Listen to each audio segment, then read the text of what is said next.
It looks like we are probably on. Let me see. Dun, dun, Yes. dun. Welcome to The Change Physician. I am Melissa Cady, the Challenge Doctor, with my co-host, Dr. Kevin Cuccaro, on our nothing but lovely Saturday Salutations that we do just to say hi and to share what's been going on in the podcast and what's coming up. And of course, if you're seeing this on the Challenge Doctor, this is because it's cross-posted from the Change Physician Facebook page. So if you don't know what we're all about, then you should go there and or go to thechangephysician.com, check us out, and feel free to join the community, whether you're a physician or a physician ally. We'd love to see you there, or on any of other venues. Of course, we're on Instagram. We post trailers and what podcasts have happened or upcoming. And you can go to YouTube to see the actual video of the audio podcast, which of course podcasts can be found anywhere you like to enjoy your podcasts, at least from what I know. There's quite a few of them. Anywhere you would enjoy your podcast venue. Yeah. It's crazy. It just, you put it in one place and it spreads it everywhere. Anyway, and so thank you for joining us on Saturday if you're seeing this live or in a recording fashion. And how are you today, Kevin? Did you get all your computer? You would think, but no, because I don't understand what Facebook's doing anymore. They've made this like so hard to cross post to different pages from their own platform. So that is an enigma. It is an enigma, I have to say. But I think I got it now. I've had to open two different windows. One from one page and then one from the other. And I see. It doesn't want me to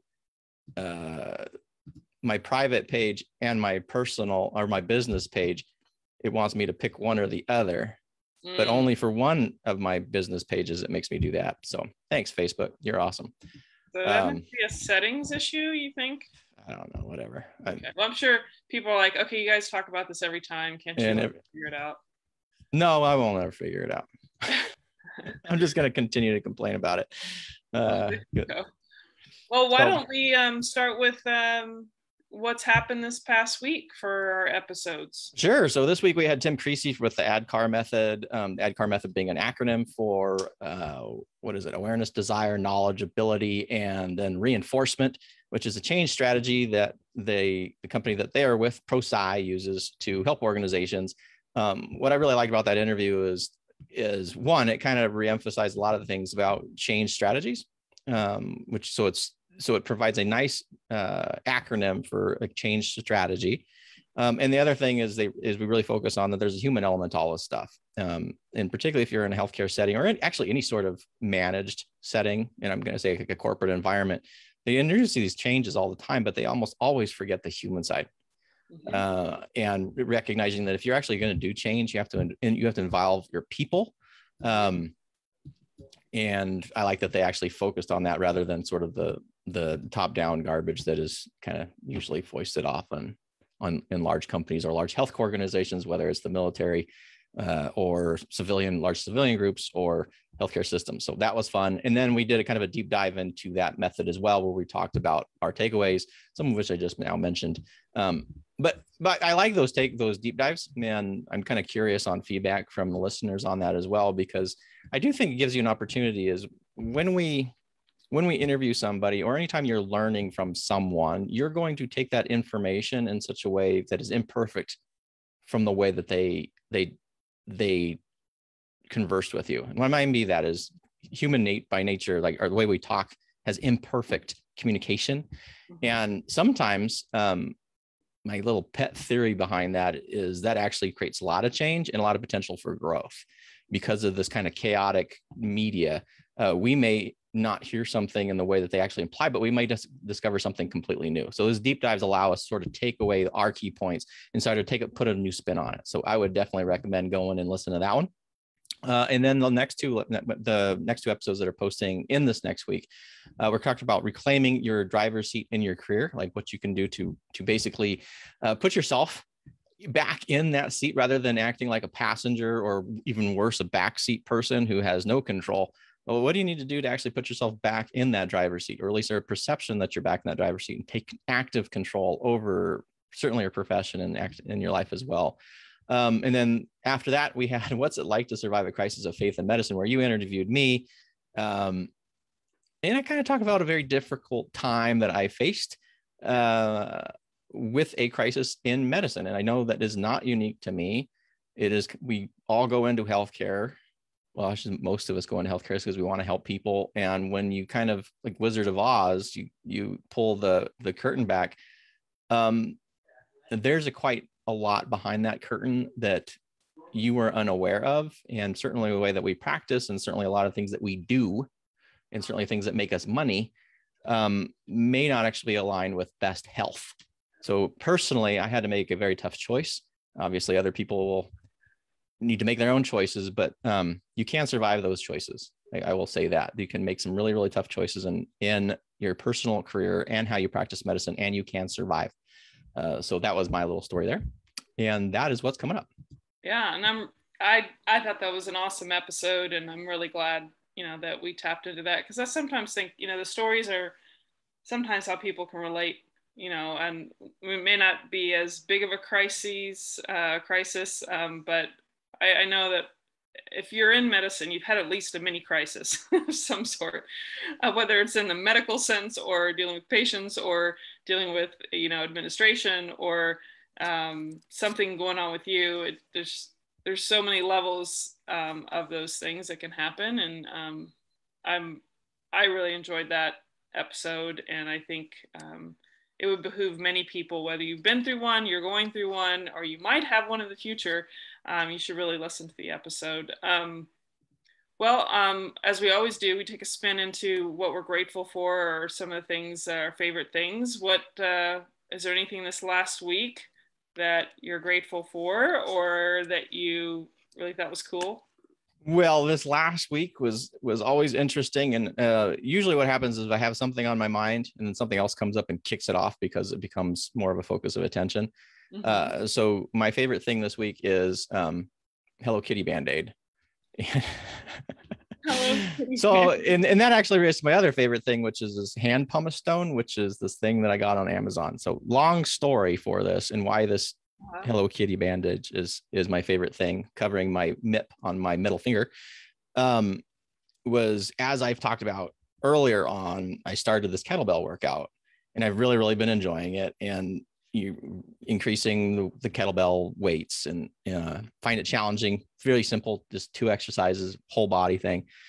But when I was reading about this program initially on, they're like, take care of your hands, because you're going to get these calluses, and if they rip off, it kind of screws up your training a little bit. Mm-hmm. So I've never been one to like baby my hands in any way, shape, or form, but I've been starting like using the lotion, ooh, they're silky soft. And then I bought this pumice stone thing because I think my wife got mad at me using her foot one in the shower, which was really rough. So like, oh, okay, don't use my pumice stone. So I bought this one that's like super fine, like fine grit stuff. I've been using that, and I'm like, my hands are like perfect. And at the beginning of this week, I was like, my hands are just like doing so good. And I'm filing these calluses down. Everything's good. And then I swear to God, the last set I was doing on my swings yesterday with a 28 kilo kettlebell, I felt something kind of tear on this finger. Oh no. And I ripped the pad off. Oh, like, no. Not full depth or whatever, but the skin came off, and I was like, I don't even remember having a callus there. Anyway, so, you know how annoying that is. And then my daughter, of course, my 16-year-old daughter goes, because I put a Band-Aid on it, and this thing doesn't stick on, and This is sort of annoying because it kind of hurts when it, and when you're trying to I was cooking in the kitchen with her, and she goes like, no, Dad, you need a frozen Band-Aid. But she's 16. And I'm like, what? She's like, the frozen Band-Aids are the best Band-Aids. So I went to the frozen box, pulled out the Band-Aid, and opened it. And instead I got a Hello Kitty Band-Aid. But apparently to her, Hello Kitty is as good as the frozen Band-Aids. And this puppy has been stuck for like 14 hours now. Which finger is that? This one right here. This one right here. That's Hello, Kitty. Hello, Kitty. Anyway, so that's my favorite thing, because I look at it and it's like, this is, I guess, what's important about these little like salutations and finding something that's joyous is you can have these small little events and you can make them a important, meaningful memory, right? And so I look at this thing and there's a whole depth of meaning behind it. It's not, I remember also having these when my kids were little and you're putting Band-Aids on basically nothing, because the Band-Aid just magically made everything better. The fact that I've got this daughter who's 16 and just amazing. And, I had a 2-hour conversation with her yesterday and she was telling me about making sure it wasn't all 2 hours about frozen Band-Aids, but, looking out for my finger. And just the simple fact that this thing is stuck on my finger for literally 14 hours when the other one, which was a non-Hello Kitty bandage, fell off in like 3. So lots of cool stuff there. So that's my favorite thing for the week. Nice. Well, my favorite, let's see, I'll go back to some things I've actually mentioned in the past, but this is a different twist. So I wanted to share some of my gardening efforts with my parents. And so I don't have the pictures on this laptop that I'm using right now, but I had what's called, I created a salad with longevity spinach, which produces all year, and Lago spinach, which is an annual, has purple and green, beautiful leaves, proliferates greatly in Austin. Also Malachi, which is an annual, and then CISO spinach, which stays every year. And then what did I say? Okinawan spinach, which I mentioned before, that I love that one. Which I learned the hard way, to make sure you support, even though I knew this, support the bottom when you're transplanting, the bottom half ripped off, and I put it in some major shock. And so I had to lose some of the parts of the plant, but it's growing back. But my last one that I added to the salad mix was, I know not everyone gets excited about this stuff, but when you see stuff grow from like this big to like massive 12 feet tall, it's like astounding what nature does. But this one is the African hibiscus, which will shoot out tons of beautiful pink flowers in the spring, but all the leaves are edible and they're very tart, like a fruit. They're like literally, I mean, I was like, why have I not been eating this? I mean, I knew it was edible, but I just kind of let it keep going. And it is really tart, like a tart fruit. When you chew on this leaf, you just don't expect it. So I mix it all together so that you don't notice the tartness as much. But yeah, my parents, they enjoyed the salad, and I enjoyed, harvesting my, whatever you call it, my labor. Well, it sounds like you got enough in your garden that you can actually harvest it and then have more than one meal, which is, that's always the sort of the thing is like gardens are either so small, at least this is my limited experience of stuff, is either got a couple things where you're potting and then you like grow some tomatoes and then you pull 3 off and then that's all you have. You have to wait another 6 weeks, or, you expand just a little bit and all of a sudden there's so much stuff. You're like, oh my God, I can't eat all this. And it's really hard to find that medium here, but I think I would rather have more greens than I pull 3 things off and there's no more food out of this planter. Well, if anything, it's like a great ornamental looking thing if you're not eating it, because a lot of these are kind of like herb, like evergreen type plants. They're not like, you're always having to harvest the fruit or something like that. I've really been, in fact, somebody had come over, one of my neighbors who's a very into, yard stuff.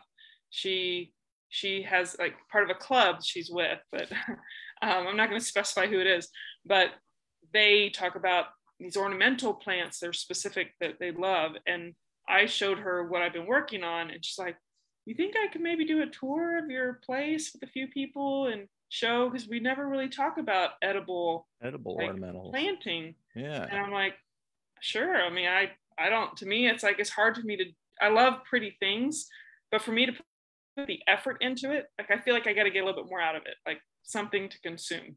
Mm-hmm. So no, I think that I like that. Like, it's your whole edible yard.